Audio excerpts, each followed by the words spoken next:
Lula entrou em contato com Michel Temer, com o ministro do Supremo, e tá negociando cargos de segundo escalão dentro do governo dele para impedir a CPI do dia 8. Olha só, o dia 8 foi um Marco dia, na história. um marco na história, um dia organizado por bolsonaristas. Isso é público e notório. Todo mundo sabe do que aconteceu. Posto isso, era estranho, e a gente comentou em vídeos na época, a leniência e o fato de um cara como Flávio Dino, por exemplo, saber o que estava rolando, ninguém estar em Brasília, o Lula tinha ido encontrar o Rubens Ometo, lá em Araraquara, meio que todo mundo fez operação, sai de Brasília, deixa isso quieto, e aí rolou. Tudo vazio, tudo abandonado, rolou essa invasão, e agora que os bolsonaristas começaram a coletar as assinaturas para a CPI, as assinaturas acontecem, o Lula começa a querer desarticular a CPI. Por que o Lula quer desarticular essa CPI? Eu nunca fui dado a teorias conspiratórias, mas isso aqui tá muito estranho. Na verdade, assim, a CPI no Senado, pra você ter uma ideia, ela precisava ali de 51 assinaturas, se não me engano, né? Ela conseguiu em horas as assinaturas, né? Quando, se não me engano, foi a Soraya Tronic que propôs, ela conseguiu as assinaturas, ela conseguiu mais do que 51 assinaturas em algumas horas. Por quê? Qual que era a narrativa até então? Olha, vamos fazer uma CPI, com certeza o alvo dessa CPI são bolsonaristas. Então a galera foi lá e assinou direto. A base do governo, a gente tem que lembrar que o poder executivo ele tem muita influência sobre o legislativo. Né? O poder executivo tem todo o orçamento, tem emendas, tem cargos, enfim. E beleza, o negócio rolou solto. Até que, estranhamente, né, inclusive o presidente do Senado disse numa entrevista, essa CPI tem objeto, o objeto é importante, conseguiu as assinaturas e é latente que se comece essa CPI. Patente, urgente. Lembrando-se que CPI não precisa do aval da presidência da casa. Tá? Para você abrir uma CPI, você não precisa do aval da presidência. De qualquer forma, o presidente estava apoiando. Magicamente, o Lula falou, gente, vocês estão loucos? Vocês estão loucos de fazer uma CPI assim? Porque se eles vão fazer CPI, vai abrir brecha para começarem a questionar as ações do próprio governo. Bem-vindo, Caio! Vai começar a dar problema para o nosso governo. Você imagina o Flávio Dino tendo de ser ali intimado por uma comissão parlamentar mista de inquérito, né? Isso dá problema. Vamos parar? Vamos. E aí, magicamente, ele mudou de opinião, inclusive publicamente. É cara dura. Não, sabe o que eles falaram? Nós assinamos no calor do momento. Sendo que o Senado é justamente a casa, né, cuja ideia do Senado é você não tomar atitudes no calor do momento. É você justamente ter um distanciamento das decisões tomadas dos calores instantâneos da sociedade. Né? Então é isso, cara. É isso que nós temos no Brasil. Eu sou a favor de acabar com o Senado. Não, o Senado tem que deixar de existir. O Senado é uma excrescência. E assim, o Senado, em geral, é a casa da aristocracia. Na Inglaterra, é a Câmara dos Lords. Em Roma, era onde ficavam os senadores. Né? O Senado, a origem dele é romana.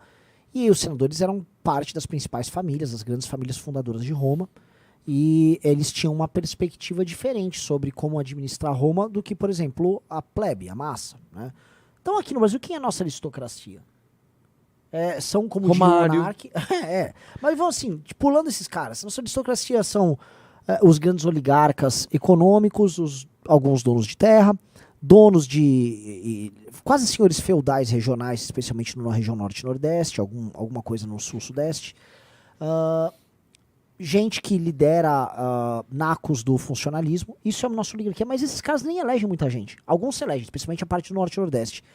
O resto são figuras bizarras que estão ganhando eleição através de, vamos dizer, uma eleição majoritária, que é a eleição pro Senado. Então aí ganhou o Romário, ganhou o Cleitinho, ganhou, sei lá, astronauta. O Lindbergh, eu não sei se ele ainda é senador, mas ele era senador. A Gleisi já foi senadora, A Gleisi já foi senador. A Cátia Abreu, que roubou pasta. A gente tem que lembrar também que o Senado, cara, o voto do senador, ele é proporcionalmente muito mais pesado do que o voto de um deputado. Por exemplo, o voto do senador, ele é dentro do estado, assim, 1/3 do papel institucional da casa do estado que ele representa. Porque só tem 3 senadores por estado. Mas o senador, ele é proporcionalmente mais pesado em relação ao todo do que um deputado. Se você pegar, por exemplo, um deputado de São Paulo, são 70 deputados em São Paulo, 70 deputados federais? 80, Não, lá, são 80. 70 ou 77, se não me engano. O voto de um deputado é 1/70 dos deputados do seu estado. E na hora que ele vai para o plenário, que ele vai votar, ele é 1/512 daquilo que ele está votando. O senador não, ele é 1/3 dos votos do seu estado e 1/80 daquilo que ele representa no país. Então, o voto do senador é muito mais pesado. O voto do senador é proporcionalmente muito maior do que o voto de um deputado, né? E a gente simplesmente esquece que os senadores existem. A verdade é essa, a gente simplesmente esquece. É muito raro a gente lembrar de senador, porque os senadores também, por eles terem esse conforto de terem 8 anos de mandato, eles podem, durante 7 anos, escolherem as brigas que eles querem brigar. Durante 7 anos ele escolhe o que ele quer. Sim. E ele se posiciona sobre tudo só no último ano, que é isso que acontece, né? Mas voltando pro tema central, Lula com muito medo. Eu tive uma reunião aqui, por incrível que engraçado esse tema, com um senador aqui no escritório. Veio aqui segunda-feira. Veio aqui no escritório. E um dos temas é: Renan voltou a andar um zum de impeachment do Lula. Novamente, eu não acredito, eu não dou. Nem esse senador que veio conversar, ele bota fé nisso, tá? Nem ele bota fé. Mas ele disse que existe o zum.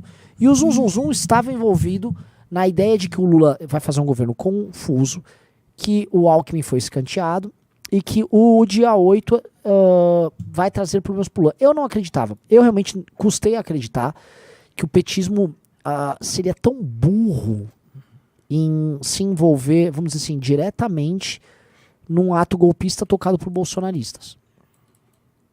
Porque se o petismo se envolveu nisso, se o governo Lula se envolveu, ou seja, o governo Lula foi leniente para que, vamos dizer assim, prédios públicos fossem destruídos e depredados por o seu adversário político, mediante a desarticulação do aparato de defesa desses prédios públicos.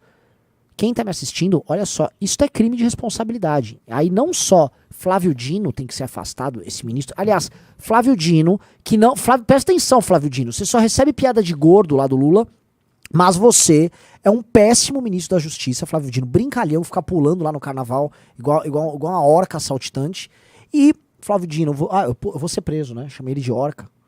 Enfim. E você, Flávio Dino, não está conseguindo responder à crise gigantesca de segurança pública que está acontecendo agora no Rio Grande do Norte. O Rio Grande do Norte foi entregue aos bandidos. Mas volto a falar, Rio Grande do Norte, assim como o Rio Grande do Norte foi entregue pelo Flávio Dino aos bandidos, o que está pintando, não vou ser leviano, mas o que está pintando é que o Flávio Dino entregou também a capital federal aos bandidos. Bandidos de verde e amarelo nesse caso. E se foi feito isso, senhor Arthur Duval, olha só, cara. É cana impeachment. É cana impeachment. Por que o Lula tá desarticulando isso na Câmara? Eu tô com informações, eu ia, por favor, pedir para entrar em contato com duas salas à direita ali, tem os escritórios do Clube MBL. Poderia falar com a equipe da redação, vocês podem me passar mais informações? O senhor Russo tem informações sobre isso. E eu acho que é importante a gente trazer isso, tá, meus amigos? Porque é bem quente o que tá rolando. Tá muito mais quente, esse assunto tá muito mais quente do que a CPI do MST. Tanto que ontem eu falei uma besteira, eu queimei a língua, que eu falei que eu acho que a CPI não seria instalada do MST. Na verdade, a do MST é capaz do PT meio tipo, beleza, entrega o MST, mas não entrega do dia 8. Agora... É que a do MST eu acho que já não dá mais pra brecar. Já atingiu o número. Sim. E tirar a assinatura ali fica meio na cara, porque o MST ele não tem a imagem que tem o governo, né? O governo ainda é bem visto por uma grande parcela. O MST não. O MST é bem visto por uma parcela muito pequena, que é aquela parcela mais ideológica da esquerda, né? Eu acho que a da CPI do MST já era.